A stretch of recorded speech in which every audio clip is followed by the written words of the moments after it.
So we also have Lakers at Nets, and both of these teams are in interesting spots right now. So the Lakers, I mean, they're hurting. They're back below 500. Frank Vogel's job is on the line every single night. They're supposed to get Anthony Davis back, which should be a bump. You get the Nets because they're at home, no Kyrie. KD's still out with injury. What on earth can we expect in this?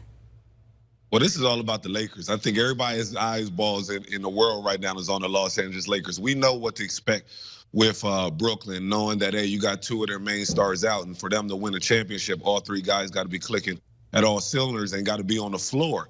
But when you look at this Lakers team, I mean, they've been on a roller coaster ride all season long. There's no really consistency in the offense or on the defense, but them getting Anthony Davis back, that's going to be a huge thing for them, because knowing that Anthony Davis can do so much on both ends of the floor. Defensively, they've been bad all season long, even with Anthony Davis on the floor. But hopefully him being healthy, him being able to be that anchor on the defensive end to kind of help out with some misconfusion on the perimeter. You see guys getting blow-bys, and a lot of times they don't have a rim protector, a guy that can block shots with AD being out. And on the offense end, he's a guy that can demand a double team. We know that LeBron James has really put this team on his shoulders and playing a lot of minutes a game, and we don't want LeBron James to be playing that many minutes, especially in a regular season. So hopefully Anthony Davis can take the load off of LeBron James and this Laker team to give them a huge like a boost or something. Yeah, on both ends of the floor, because they need it right now, man. They really do. I mean, the trade deadline's just around the corner, February 6th, and we've talked about before, what can the Lakers do to kind of fix things? And you've said before, get younger if you can. I mean, getting Anthony Davis back is great, but what are some other moves that could help fix the Lakers right now? Well, it's going to be hard. It's going to be very difficult, especially when you look at the salary part of it. Their big three. The amount of money that these guys are making, you're not going to trade for LeBron James. You're not going to trade Anthony Davis, because he's the future of the franchise. You look at Russell Westbrook's contract. I mean, he's still owed 90-something million over the next 2 seasons after this.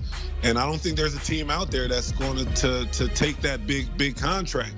If there's one team out there that could make a splash for Russell Westbrook, it could be the New York Knicks. You look at Tom Thibodeau, always having a dynamic point guard, and Derrick Rose, a guy that was very dynamic, get to the basket, can push the ball in transition, plays both sides of the ball.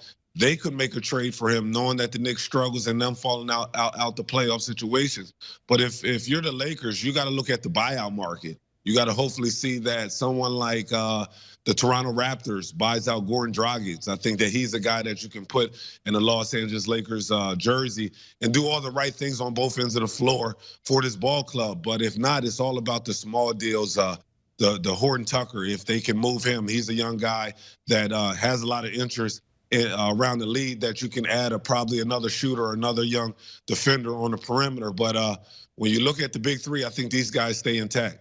What about Ben Simmons? I mean, we've heard kind of all season, look, it's probably not going to be until the end of the season. We do have the trade deadline just around the corner, as I mentioned. Is there a great landing spot, in your opinion, for Ben Simmons? Well, I do believe so. I do believe that landing spot for Ben Simmons is the Atlanta Hawks. When you look at the Atlanta Hawks team, they've been struggling on the defensive side of the ball this year. They was a great defensive team last year. And now if you get an opportunity to add Ben Simmons, a guy that you can move all around on the defensive side of the ball, he can guard 1 through 5.